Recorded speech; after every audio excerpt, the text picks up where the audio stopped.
அண்மைச் செய்தி. ஆவடி அடுத்த மிட்டனமல்லி இரட்டை கொலை சம்பவத்தில் வடமாநில நபர் சந்தேகத்தின் பேரில் கைது செய்யப்பட்டிருக்கிறார்.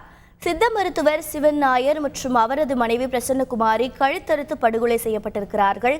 இதில் சந்தேகத்தின் பேரில் வடமாநில நபரை போலீசார் தீவிர விசாரணை நடத்தி வருகிறார்கள். விவரங்களை செய்தியாளர் கார்த்திக் வழங்கிட கேட்கலாம். கார்த்திக், வணக்கம். இந்த இரட்டை கொலை சம்பவத்தில் தற்போது என்னென்ன தகவல்கள் கிடைக்கப்பட்டிருக்கிறது? எந்த குற்றச்சாட்டின் அடிப்படையில் வடமாநில நபரை கைது செய்து விசாரணை நடத்தி வருகிறார்கள்? வணக்கம். ஆவடி அருகே மிட்னமல்லி காந்தி மெயின் ரோடு 2வது குறுக்கு தெருவை சேர்ந்த கேரள மாநிலத்தை பூர்வீகமாக கொண்ட சித்தா மருத்துவர் சிவநாயர் வீட்டிலேயே சித்தா மருத்துவம் பார்த்து வந்தார். இவரது மனைவி பிரசன்னகுமாரி கணவருக்கு உதவியாக இருந்து வந்தார். இந்த நிலையில நேற்று இரவு வீட்டில் சிகிச்சை பார்ப்பதற்காக வந்த மர்ம நபர்கள் சிவன் நாயர் மற்றும் அவரது மனைவி பிரசன்னகுமாரி ஆகியோரை கொடூரமாக கழுத்தறுத்து கொலை செய்துவிட்டு தப்பிச் சென்றார்கள்.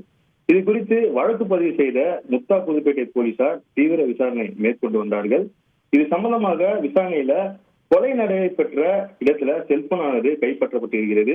இதனால் சந்தேகத்தின் அடிப்படையில மகேஷ் என்ற ராஜஸ்தான் மாநில நபரை கைது செய்து போலீசார் தீவிர விசாரணை மேற்கொண்டு வருகிறார்கள். சந்தேகத்தின் அடிப்படையில் பிடிப்பட்ட நபர் வளசரவாக்கத்துல ஹார்ட்வேர் கடையில வேலை செய்து வருகிறாரு. இங்கு எதுக்கு வந்தார், இவர் தான் நகைக்காக கொலை செய்தாரா என்ற கோணத்துல போலீசார் தீவிர விசாரணை மேற்கொண்டு வருகிறார்கள். விசாரணை முடியல இவர் தான் கொலை செய்தாரா என உறுதி செய்யப்படும்.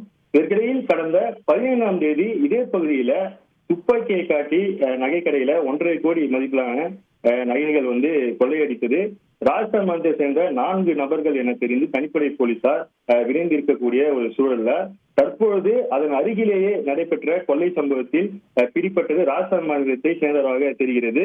இந்த 2 சம்பவத்திற்கும் தொடர்பு உள்ளதா, நகைக்காகத்தான் கொலை நடந்ததா என்ற பல்வேறு கோணங்கள்ல போலீசார் விசாரணை மேற்கொண்டு வருகிறார்கள்.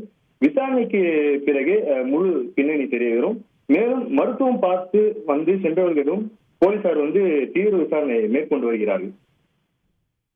விவரங்களை வழங்கியதற்கு நன்றி கார்த்திக்.